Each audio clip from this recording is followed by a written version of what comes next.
Hello ladies and gents of the internet, John Huldt here. Again, I'm going to show you how to do the cascading harmonics trick that I recently posted in a video.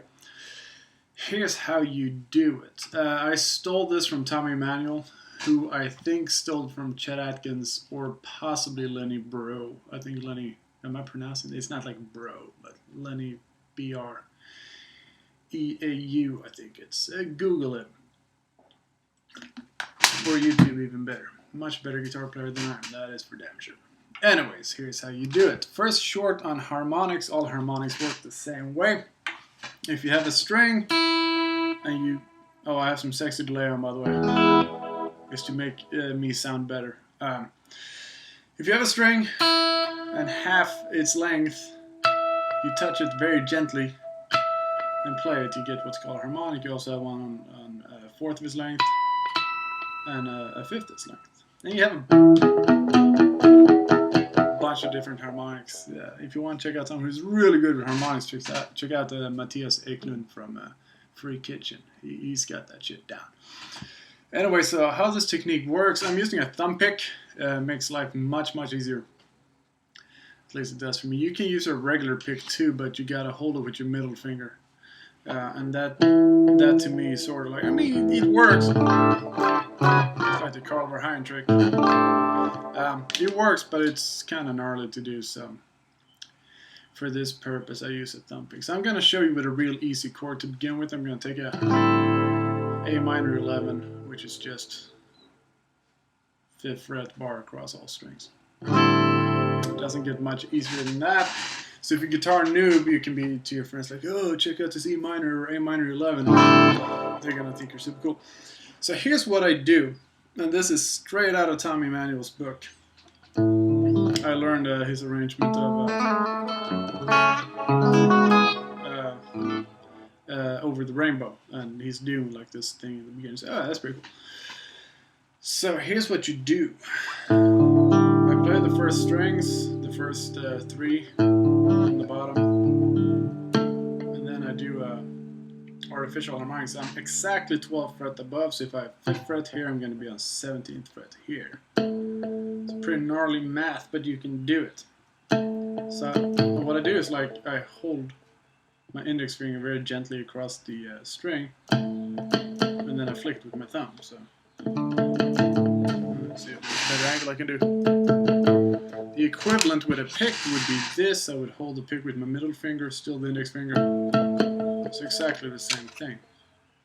So, I play the first 3, and I do the pinch harmonic. Well, is it a pinch harmonic? I guess it's a pinch harmonic. And then I'm going to use my ring finger, my plucking hand, to play the G string. Just move that up. Okay. And what you can do if you want to be fancy schmancy. So what I did there was I just added a hammer on this hand. This is something Tommy Emmanuel does quite a bit. So that is basically the technique. Doom, doom, ding, and then harmonics, and just alternating between the harmonics and the open strings for the unharmonic strings. The chords I use for this, it's an intro for an upcoming metal song that you will love, with this new band that you will love, because it's fucking awesome. And we needed a cool intro, and I wanted chords that sound kind of expensive. And for this to sound really cool, what you need to do is you need to use chords that does not have repeating notes in them. Because repeating notes, like this, you know, we have a bunch of octaves in it. If I do the trick on this, like this becomes the same note, you know, and this becomes the same note. So it loses a little bit of that thick richness to it. By the way, this is Metal Beard from the Lego movie. That's Goliath from East West Quantum Leap. Awesome. And here's a really cool knife. So it all lives here on my piano. So the first chord I'm using is a G major 9 over B. very sexy chord. Sounds very expensive. If this G here sounds like Walmart, this sounds like sur la table. Basically the same fucking thing, with just costs a little more money. So there we go. So here's what I do: bar on the 7th fret, put my pinky on 10, super easy. But there's no repeating notes in this chord, so it sounds freaking awesome when you do the Tommy Emmanuel and the Bro trick. So I'm doing exactly what I showed you earlier with the A minor 11. By the way, the sound you're hearing, I digress a lot, I know. It's I'm running this through the Kemper profiler, and I'm using a profile by Andy at the Amp Factory, and it's actually the high watt that Dave Gilmour used to record with. So it's like fucking Wings of History. Cool. Anyways, so here's my chord. It's G major 9. You can show that off to your friends, and they're all gonna be like, "Oh my god, you know so many cool chords." And then I just do the trick. Piece of cake, right?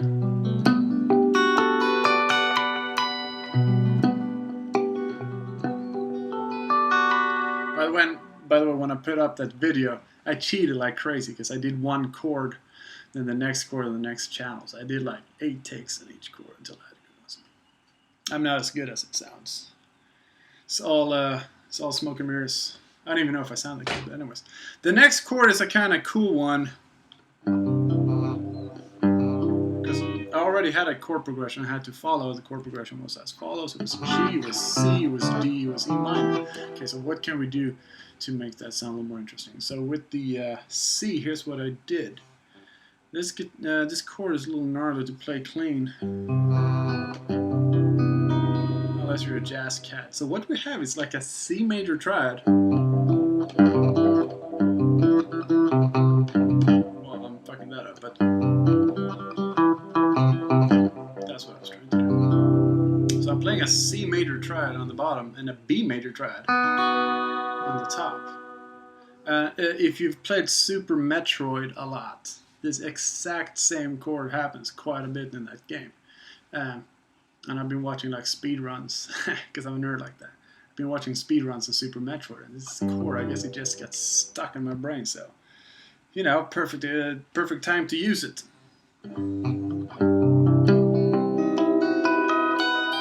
Oh, and I felt like rhythmically I needed one more note, so what I do there at the end, I just tapped the 15th fret, so.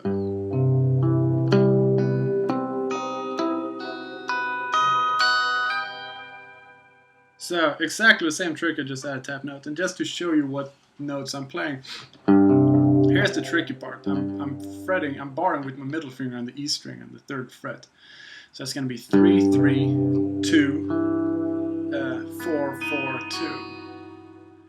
Or if you want to talk like a professional, it's a G, C, E, then we have a B, D sharp, and an F sharp.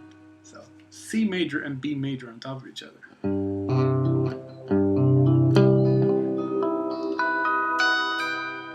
Sounds pretty cool, right?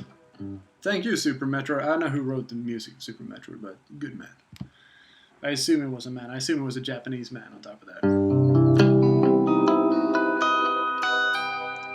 So that's the 3rd chord. The next chord that came after, I knew it was a D. I don't want a cheap Walmart D. I want a sur la table D.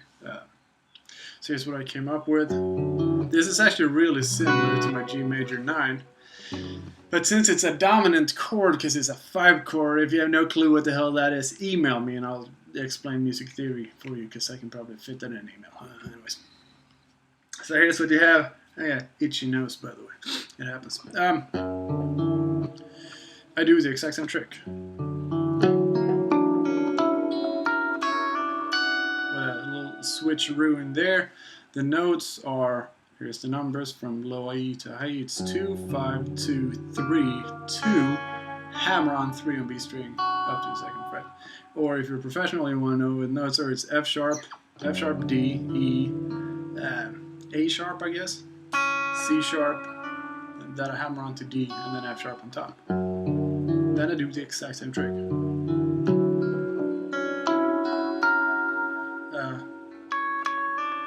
Here I do a pull off. So I move my middle finger from the G string to the B string. Oh, I should probably also tell you that this hand must mirror exactly what this hand is doing. So I'm always 12 frets above, so if you see my hand move around, it's because if this is on 2nd fret, this must be 14. If this is 5, this must be 17. This is 2nd, back to 14. This is 3, 15. 2nd, 14. This is 2nd, so this must be 14 as well. So I'm always exactly an octave above, because that's where we find the strongest harmonic, or the loudest harmonic. You can do this with anything, like we did here. I mean,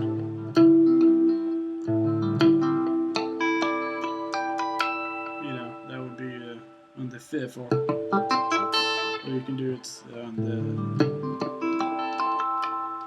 It's just much harder to get sound out of those notes. So, where are we? We did the first 3 chords. Oh yeah, and then what happens after we do this guy? Here's another harmonics trick I stole from Tommy Manuel. Thanks, Tommy. I don't think you're gonna ever watch this, but in case you would, I appreciate it. I saw him do this, or something similar. I thought it was the coolest thing in the world, so I stole it, and here it is, just slightly tweaked. And what we're using is the harmonics on the 5th fret, 7th fret, and then 12, 7, 12, 7, 12, 7, 12, 7, 12. I changed it a little bit.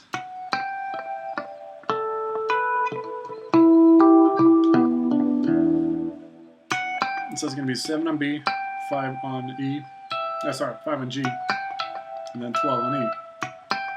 And then the figure looks like this. It's going to be G, D, B, D, A, D, A, G, A, E, and D. So, and just a low E string on top of that. The gnarly C over B chord comes back. Then I have another D, and I don't want to just like repeat the same shit over and over. Besides, I come up with this other cool chord I figured I want to use. And again, since this is a 5 chord, it lends itself very well to all the altered notes. If you don't know what that means, I give guitar lessons online. Anyways, so this chord, basically what it is. Here's what I'm playing. It's a D, D, F sharp, C, D sharp, G sharp, and this is a D7 chord, much like this guy. However, I put a flat 9 on it. And something else. Oh no, do I play? This is what I'm doing, I think. Oh yeah, I should have kept that in it, that's cool. I might have to redo that. Anyways. 5, 4, 5, 4, 5, and to make matters more, the sound weirder, I'm playing a G sharp in the bottom, so it's like an E7 flat 9 over G sharp, which is, if you know your jazz harmonies, a tritone substitution, so, you know, that whole thing. There's a rhyme to the reason, or to the madness, I guess. And then I do the exact same trick. So from low to high E again, it's going to be 4, 5, 4, 5, 4, 5. That was easy. And here I replay that E string. I'm not super happy with it. I just didn't know how to get away from it in a way that sounded cool, because I feel like I need that one extra note because I did it in the previous chord.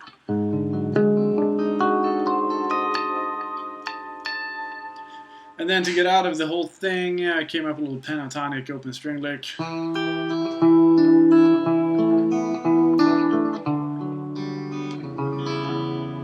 So what that is,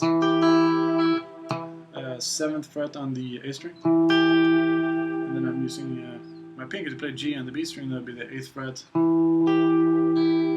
So I'm playing A string, B string, B string.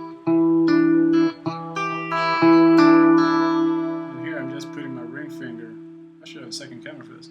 A ring finger on the G string. And naturally I'm plucking the G string to the B string.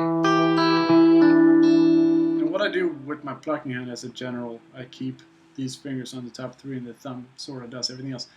1,000 variations to that, but basically that's where I start. Like there, for instance. So this is going to be 7/7 on E and D, and then that is open B string.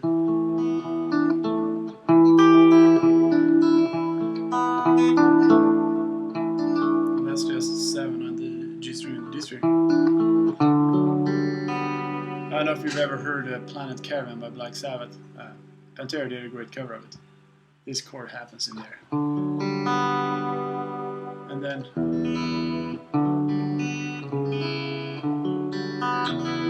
I think what I did was, by the way, this is just 5th fret, 4th fret on A and D. And then I play open E, open G, B, and E, but I also move this down to give it a minor 6. Because I like that chord. It's a Marty Friedman chord.